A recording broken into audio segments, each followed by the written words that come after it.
video sekali ini dari 11 IPA 2. Hari ini saya akan menjelaskan mengenai resensi. Secara etimologi, resensi berasal dari bahasa Belanda yaitu recenti dan bahasa Latin recensio, recenser, dan juga revender, yang memiliki arti mengulas kembali atau melihat kembali, sedangkan dalam bahasa Inggris biasa disebut dengan review. Secara KBBI, resensi diartikan sebagai pertimbangan atau pembicaraan tentang ulasan sebuah novel. Unsur-unsurnya itu ada 4. Yang pertama, judul buku. Yang kedua ada identitas buku. Yang ketiga ada isi. Dan yang terakhir itu ada penutup. Nah, di judul buku ini harus dibuat semenarik mungkin agar pembaca berminat untuk membacanya. Dan yang kedua, identitas buku.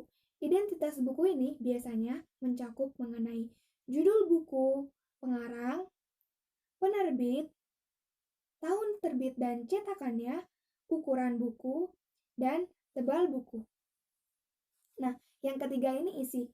Isi biasanya berisi mengenai ulasan singkat buku dengan kutipan singkat beserta keunggulan dan juga kekurangan dari sebuah buku. Dan yang terakhir, penutup.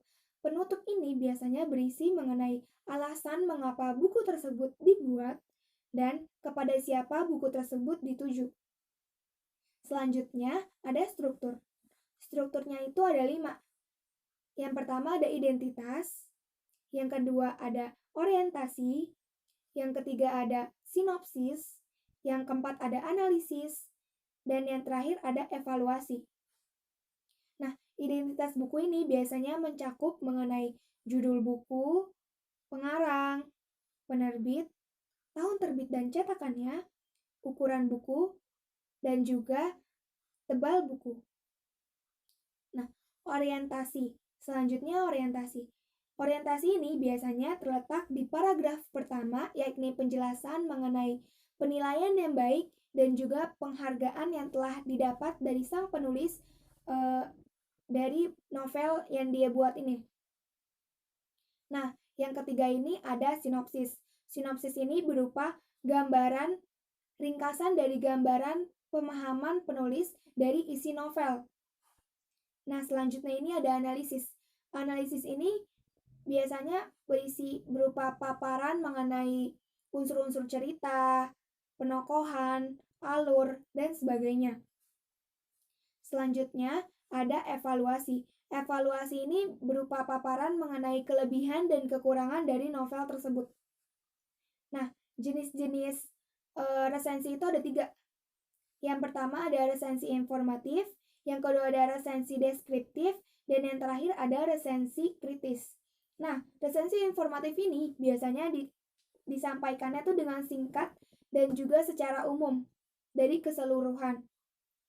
Dan yang kedua ini resensi deskriptif ini secara detail itu udah dijelasin, jadi lebih rinci gitu. Dan yang terakhir ada resensi kritis. Nah, resensi kritis ini mengulasnya secara detail dari isi buku dan biasanya menggunakan metode ilmu pengetahuan tertentu. Dan juga untuk penilaiannya itu dia. Selanjutnya ada tujuan dari resensi. Yang pertama, membantu pembaca mengetahui mengenai gambaran dan juga penilaian dari buku yang ingin dia baca. Yang kedua, memberi masukan kepada pengarang. Dan yang terakhir, mengetahui mengenai kelebihan dan juga kekurangan dari novel tersebut. Nah, manfaatnya ini juga ada. Yang pertama, sebagai bahan pertimbangan. Yang kedua, sebagai pengembangan kreativitas. Yang ketiga ada nilai ekonomis. Dan yang keempat sebagai sarana dalam mempromosikan suatu buku.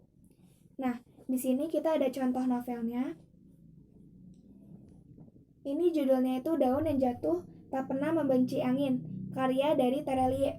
Kita lihat identitas bukunya.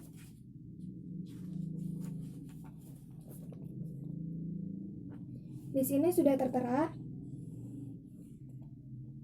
Identitasnya itu berarti yang pertama judulnya Daun yang Jatuh Tidak Pernah Membenci Angin. Yang kedua, pengarang bukunya itu Terelie. Tahun terbitnya itu dia Februari 2019, cetakan ke-37. Tebal halamannya itu 20 cm dan ada 264 halaman. Sekian dari saya. Mohon maaf apabila ada kesalahan kata. Wassalamualaikum warahmatullahi wabarakatuh.